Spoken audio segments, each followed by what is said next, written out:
유가가 하루 만에 8달러 넘게 뛰는 지금 부자들은 이미 움직이고 있습니다. 여러분이 기름값 걱정에 한숨 쉬는 이 순간에도 상위 1%는 유가 위기를 기회로 바꾸는 포지션을 잡고 있거든요. 이란 이스라엘 전쟁으로 호르무즈 해협이 막히면서 브렌트유가 한 달 만에 44.8% 폭등했잖아요. 근데 이 공포 뒤에 부자들만 알고 있는 패턴이 있습니다. 오늘 영상에서 그 패턴이 뭔지, 그리고 월급쟁이도 당장 따라할 수 있는 구체적인 전략까지 전부 풀어드리겠습니다. 지금 전 세계 석유 시장에 비상이 걸렸습니다. 호르무즈 해협이라고 들어보셨나요? 전 세계 석유가 지나는 가장 큰 고속도로인데요. 하루에 2천만 배럴의 석유가 이 바닷길을 통해 움직이거든요. 전 세계 해상 석유 무역의 20에서 25%가 이 한 곳을 지나갑니다. 그런데 이란 이스라엘 전쟁이 터지면서 이 고속도로가 막혀버렸습니다. 결과가 어떻게 됐냐면요. 브렌트유가 한 달 만에 44.8% 폭등했습니다. 3월 8일에는 4년 만에 처음으로 배럴당 100달러를 넘겼고요. 최고 126달러까지 찍었습니다. 지금도 112달러에서 116달러 사이를 오가고 있어요. 여기서 끝이 아닙니다. 글로벌 투자은행 맥쿼리는 이 전쟁이 2분기까지 이어지면 유가가 200달러까지 갈 확률을 40%로 봤거든요. 근데 이게 왜 우리한테 직접적으로 무서운 얘기냐? 한국은 에너지 수입 의존도가 97%입니다. 쉽게 말해서 우리가 숨쉬는 데 필요한 산소의 97%를 한 군데서 사오고 있는데 그 파이프가 막힌 거예요.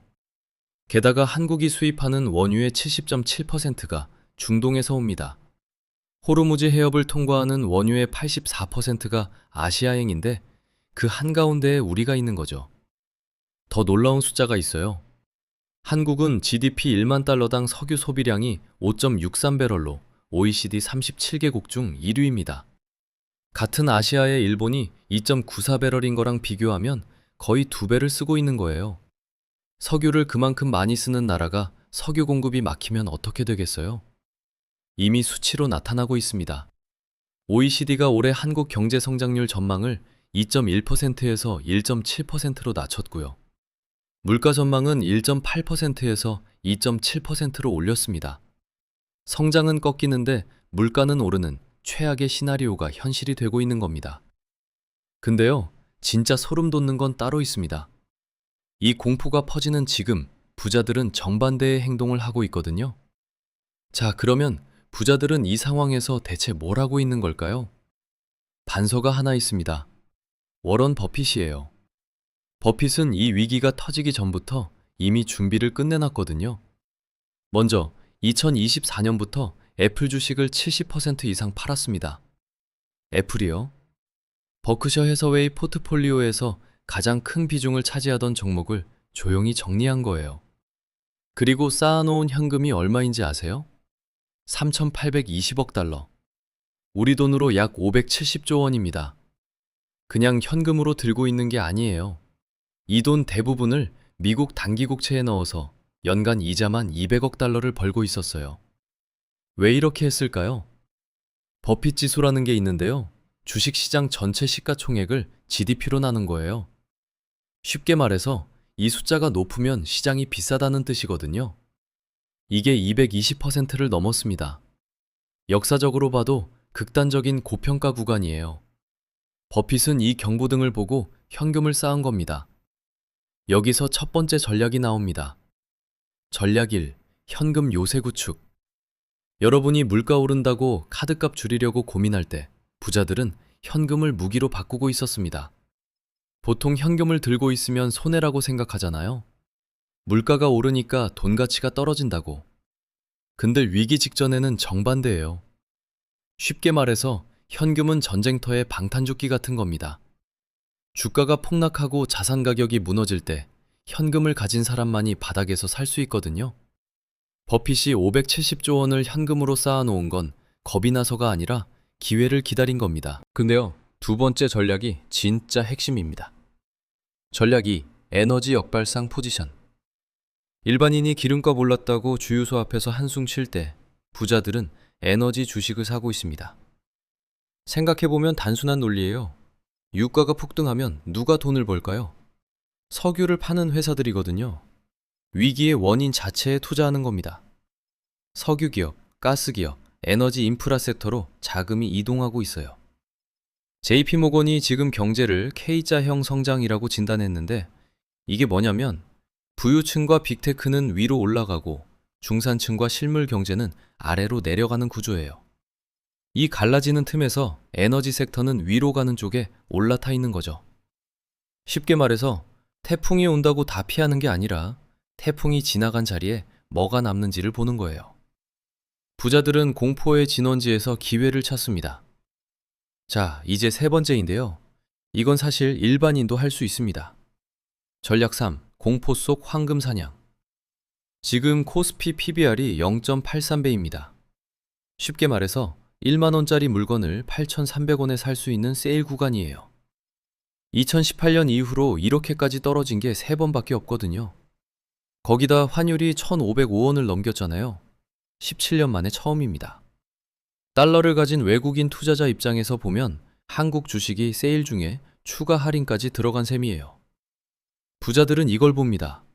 남들이 공포에 던질 때 우량 자산을 바닥에서 줍는 거예요. 달러 강세를 지렛대 삼아서 한국 우량주를 조용히 매집하는 겁니다. 아마 지금 이런 생각 드실 거예요. 나는 버핏처럼 570조가 없는데 어떻게 따라해? 맞습니다. 그래서 준비했습니다. 버핏처럼 수백 조가 있어야만 할 수 있는 건 아닙니다.